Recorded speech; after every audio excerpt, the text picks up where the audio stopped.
Doctor ಬಾಬಾ ಸಾಹೇಬ್ ಅಂಬೇಡ್ಕರ್ ಅವರಿಗೆ. ಅವನಪ್ಪ ಯಾಕೋ ಎಲ್ಲ ಸುಸ್ತು. ಊಟ ಮಾಡಿರಿ ಇಲ್ಲ ಅವರೇ ಬಂಗಾರ ತರ ಚಲೋ ಕಾಣ್ತದೆ. ಸಂವಿಧಾನ ಶಿಲ್ಪಿ ಡಾಕ್ಟರ್ ಬಾಬಾ ಸಾಹೇಬ್ ಅಂಬೇಡ್ಕರ್ ಅವರಿಗೆ ಇದೇ ಜೋಶು. ಹೀಗೆ ಇಲ್ಲಿ ಬಂದಿರ್ಕಂತ ಎಲ್ಲ ಹಿರಿಯರಿಗೆ, ಎಲ್ಲ ತಾಯಂದಿರಿಗೆ ಬಹಳಷ್ಟು ಸಮಯ ಆಗಿದೆ. ಎಲ್ಲ ವೇದಿಕೆ ಮೇಲೆ ಇರುವಂತವರು ಸವಿಸ್ತಾರವಾಗಿ ಬಾಬಾ ಸಾಹೇಬ್ ಅಂಬೇಡ್ಕರ್ ಅವ್ರಿಗೆ ಏನೇನ್ ಸಮಾಜಕ್ಕೋಸ್ಕರ ನ್ಯಾಯ ಕೊಟ್ಟಿದ್ದಾರೆ, ಏನೇ ಭೇದ ಭಾವ ಮಾಡಲು ಏನೇನ್ ಮಾಡಿದ್ದಾರೆ ಅಂತ ಎಲ್ಲರೂ ಸವಿಸ್ತಾರವಾಗಿ ಮಾತಾಡಿದ್ದಾರೆ. ವೇದಿಕೆ ಮೇಲೆ ಆಸೀನರಾಗಿರುವ ತಾಲೂಕ್ ಪಂಚಾಯತ್ ಮಾಜಿ ಅಧ್ಯಕ್ಷರು, ಭಾರತೀಯ ಭೀಮ್ ಸಂಘಟನೆಯ ರಾಜ್ಯಾಧ್ಯಕ್ಷರಾದ ಸುರೇಶ್ ಶಿಂದೆ ಅಣ್ಣವರೇ,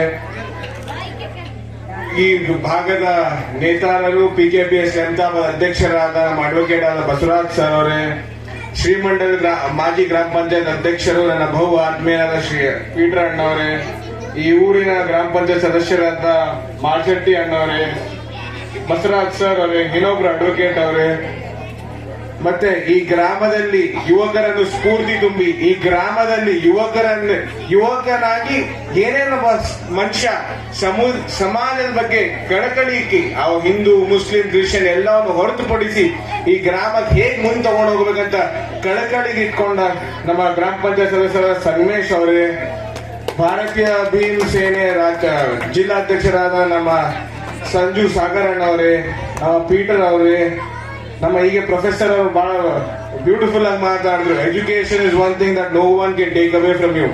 ಬಾಬಾ Saheb Ambedkar is not any ordinary man. ಅವರು ಯಾರೋ ಸಾಮಾನ್ಯ ಮನುಷ್ಯ ಅಲ್ಲ.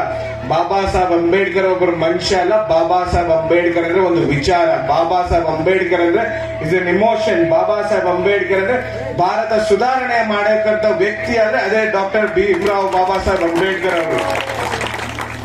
ಬಾಬಾ ಸಾಹೇಬ್ ಅಂಬೇಡ್ಕರ್ ಹೇಗೆ ಯಾವುದೇ ಜಾತಿ ಧರ್ಮ ಏನೂ ನೋಡದೆ ಎಲ್ಲಾ ಜನರನ್ನು, ಹಿಂದೂ ಕ್ರಿಶ್ಚಿಯನ್ ಮುಸ್ಲಿಂ ಸಿಖ್ ಇಸಾಯಿ ಎಲ್ಲರೂ ಹೇಗೆ ಸಮಾನತೆಯಾಗಿ ತಗೊಂಡು ಹೋಗಿದ್ರೆ, ಹೇಗ ಸೂರ್ಯದೇವರು ಏನೋ ಸೂರ್ಯದೇವರನ್ನ ಯಾರಿಗಾದ್ರೂ ನಿಮ್ ಮನೆಗೆ ಜಾಸ್ತಿ ಬೆಳಕು ನಿಮ್ ಮನೆಗೆ ಕಮ್ಮಿ ಬೆಳಕು ಕೊಡ್ತಾರೇನು?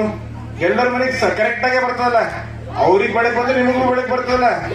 ಅದೇ ರೀತಿ ಈ ಭಾಗದ ನಾಯಕರು ಸನ್ಮಾನ್ಯ ಶ್ರೀ ಸೂರ್ಯಕಾಂತ್ ನಾಗಮಾರ್ಪಳ್ಳಿ ಅವರು ಕೂಡ ಪ್ರತಿಯೊಂದು ಸಮಾಜ, ಪ್ರತಿಯೊಂದು ವರ್ಗ, ಪ್ರತಿಯೊಂದು ಮಹಿಳೆ, ಪ್ರತಿಯೊಂದು ಪುರುಷನ ಮೇಲೆ ಅಷ್ಟೇ, ಎಲ್ಲರ ಮೇಲೆ ಅಷ್ಟೇ ಭಕ್ತಿ ಇಟ್ಕೊಂಡಿದ್ದಾರೆ.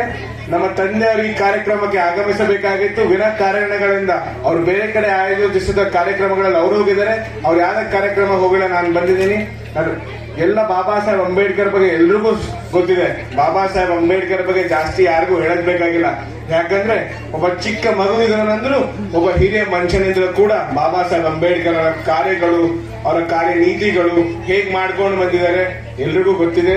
ಈ ವೇದಿಕೆ ಮೇಲೆ ಬಂದವರ ಕಡೆಯಿಂದ ಎಲ್ಲರ ಕಡೆಯಿಂದ ಏನ್ ಬಂದು ಇಷ್ಟು ಸುಂದರವಾದ ಕಾರ್ಯಕ್ರಮ ಆಯೋಜಿಸಿದ್ದಾರೆ. ಅದಕ್ಕೆ ನಾನು ಎಲ್ಲ ಹುಡುಗರಿಗೆ ಧನ್ಯವಾದಗಳನ್ನು ಹೇಳುತ್ತೇನೆ. ಈ ತರ ಸಮಾಜ ಕಾರ್ಯಕ್ರಮಗಳು ಆಗ್ಬೇಕು. ಸಂಜು ಸಾಗರ್ ಅವರು ಬಹಳ ಒಳ್ಳೆ ಮಾತಂದ್ರು. ನಾನು ಅದನ್ನ ನೋಡ್ತಾ ಇದ್ದೆ. ಸಂವಿಧಾನ ಎಲ್ರಿಗೂ ಬೇಕು, ಅದೇ ಸಂವಿಧಾನದ ಶಿಲ್ಪಿಯ ಕಾರ್ಯಕ್ರಮದಲ್ಲಿ ಎಲ್ಲರೂ ಯಾಕೆ ಬಂದಿನ ಅಂತ ಬಹಳ ಒಂದು ಒಳ್ಳೆ ವಿಚಾರ ಹೇಳಿದ್ದಾರೆ. ಬರ್ತಕ್ಕಂಥ ದಿನಗಳಲ್ಲಿ ಬದಲಾವಣೆ ಆಗ್ಬೇಕು. ಎಲ್ಲ ಕಾರ್ಯಕ್ರಮದಲ್ಲಿ ಬಸವ ಜಯಂತಿಯಲ್ಲೂ ಎಲ್ಲಾ ಸಮಾಜದವ್ರು ಬರಬೇಕು, ಬಾಬಾ ಸಾಹೇಬ್ ಅಂಬೇಡ್ಕರ್ ಜಯಂತಿಯಲ್ಲೂ ಎಲ್ಲ ಸಮಾಜ ಬರಬೇಕು, ಈದಲ್ಲೂ ಎಲ್ಲ ಸಮಾಜ ಬರಬೇಕು, ಕ್ರಿಸ್ಮಸ್ ಅಲ್ಲಿ ಎಲ್ಲ ಬಂದು. ಯಾಕಂದ್ರೆ ಒಂದು ಊರ್ ಬೆಳಿಬೇಕಂದ್ರೆ ನಾವು ಕಾಸ್ಟ್ ನಮ್ಮ ಹಿಂದೂನ ಸಿಖ್ನ ಇಸಾಯನ ಅಂದ್ರೆ ಆ ಊರ್ ಮುಂದೆ ಹೋಗಲ್ಲ. ನಾವೆಲ್ಲ ಮುಂದೆ ಬರಬೇಕಂದ್ರೆ ಎಜುಕೇಶನ್ ಇಂಪಾರ್ಟೆನ್ಸ್ ಕೊಡಬೇಕು, ಸೋಷಿಯಲ್ ಅವೇರ್ನೆಸ್ ಇರಬೇಕು. ಎಲ್ಲ ಎಷ್ಟೇ ಶ್ರೀಮಂತರಿರ್ಲಿ ಎಷ್ಟೇ ಬಡವರಿರ್ಲಿ ಎಲ್ಲರೂ ಕಾನೂನಿಗೆ ತಲೆಬಾಗಿ ನಿಂತ್ಕೋಬೇಕು. ಒಬ್ಬ ಮಂತ್ರಿ ಇದನಂದ್ರು ಒಬ್ಬ ಸಾಮಾನ್ಯ ಮನುಷ್ಯ ಇದನಂದ್ರು ಕಾನೂನು ಅವನಿಗೆ ಎಷ್ಟು ಲಾಭ ಹೋಗುತ್ತೆ, ಮಂತ್ರಿಗೂ ಅಷ್ಟೇ ಲಾಭ ಹೋಗುತ್ತೆ.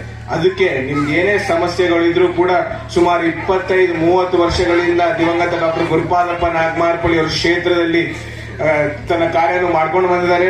ನಮ್ಮ ತಂದೆಯವರು ಸನ್ಮಾನ್ಯ ಶ್ರೀ ಸೂರ್ಯಕಾಂತ್ ನಾಗಮಾರ್ಪಳ್ಳಿ ಅವರು ಕೂಡ ಮಾಡ್ತಾ ಇದ್ದಾರೆ. ಬರ್ತಕ್ಕಂಥ ದಿನಗಳಲ್ಲಿ ಬೀದರ್ ಅಭಿವೃದ್ಧಿ ಆಗುತ್ತೆ. ಸಂಜು ಸಾಗರ್ ಅವರು ಹೇಳಿದಾಗ ಈಗ ಸ್ವಲ್ಪ ಕತ್ತಲೆಯಲ್ಲಿ ಹೋಗಿದೆ. ಬರ್ತಕ್ಕಂಥ ದಿನಗಳಲ್ಲಿ ಹೊಸ ದೀಪ ಹಚ್ಚಿ ಹೊಸ ನಾಯಕರನ್ನ ನಿಮಗೆ ಯಾರು ಓದಿದವರಿದ್ದಾರೆ, ಅಂಗೂಠ ಒತ್ತಿದವರಿಗೆ ನೀವು ಆಯ್ಕೆ ಮಾಡಿದ್ರೆ ಅಲ್ಲಿ ವಿಧಾನಸೌಧಕ್ಕೆ ಅಂಗೂಠ ಒತ್ತಿದಪ್ಲೇನೆ ಮಾತಾಡ್ತಾರೆ ಅವರು. ಓದಿದವರಿಗೆ, ಸಮಾಜದ ಬಗ್ಗೆ ಜ್ಞಾನ ಇದ್ದವರಿಗೆ, who knows what to do. Panchayat member ಇದ್ದು ಕೂಡ ಬೀದರ್ ಏರ್ಪೋರ್ಟ್ ತಂದ್ರು, ಕನ್ನಡ ಭವನ ತಂದ್ರು, ಅನೇಕ ಕಾರ್ಯಕ್ರಮಗಳು ತಂದವರಿಗೆ. ತಾವೆಲ್ಲ ಒಂದ್ಸರಿ ಯೋಚನೆ ಮಾಡಿ, ಆಲೋಚನೆ ಮಾಡಿ ಇವತ್ತು ನೀವು 500 ರೂಪಾಯಿ ಕೊಟ್ಟು ಒಂದು ವೋಟ್ ಮಾರ್ಕೊಂಡ್ರಿ. ಬಾಬಾ ಸಾಹೇಬ್ ಅಂಬೇಡ್ಕರ್ ನಿಮ್ಮನ್ನೆಲ್ಲ ಎಲ್ಲರನ್ನು ಹಕ್ಕೆ ಹಾಕೊಟ್ಟಿದ್ದಾರೆ. ನಿಮ್ಮ ಜೀವನ ಸುಧಾರಣೆ ಆಗ್ಬೇಕಂದ್ರೆ ಸಮರ್ಥ್ಯ ವ್ಯಕ್ತಿಯನ್ನು ಆರಿಸಬೇಕು. ಸಮರ್ಥ್ಯ ವ್ಯಕ್ತಿ ಆರಿಸ್ ಬಂದ್ರೆ ತಾನೇ ನಿಮ್ಮ ಮನೇಲಿ ಏನೇ ಕಷ್ಟ ಇರಬೇಕು, ಪಕ್ಕ ಮನೆಗಳು ಬೇಕು, ರಸ್ತೆ ಬೇಕು, ಚರಂಡಿ ಬೇಕು, ಗುಡ್ ಎಜುಕೇಶನ್ ಬೇಕು ಅಂದ್ರೆ ಒಳ್ಳೆ ಜನರನ್ನು ಆರಿಸಿ. ನಿಮ್ಗೆಲ್ರಿಗೂ ಗೊತ್ತಿದೆ ಒಳ್ಳೆ ಜನರು ಯಾರಿದ್ದಾರೆ ಅಂತ. ನೀವೆಲ್ಲ ಜ್ಞಾನವಂತರಿದ್ದೀರಿ, ಬುದ್ಧಿವಂತರಿದ್ದೀರಿ. ಈ ಕಾರ್ಯಕ್ರಮದಲ್ಲಿ ನಾನು ಮಾತಾಡೋದ್ರಲ್ಲಿ ಏನಾದ್ರೂ ತಪ್ಪಾದ್ರೆ ನಾನು ನಿಮ್ಮ ಮನೆ ಮಗನಿಗೆ ಕ್ಷಮಿಸಿ ನಿಮ್ಮ ತರುಣ್ ನಾಗ್ ಮಾರ್ಬಿಡಿ.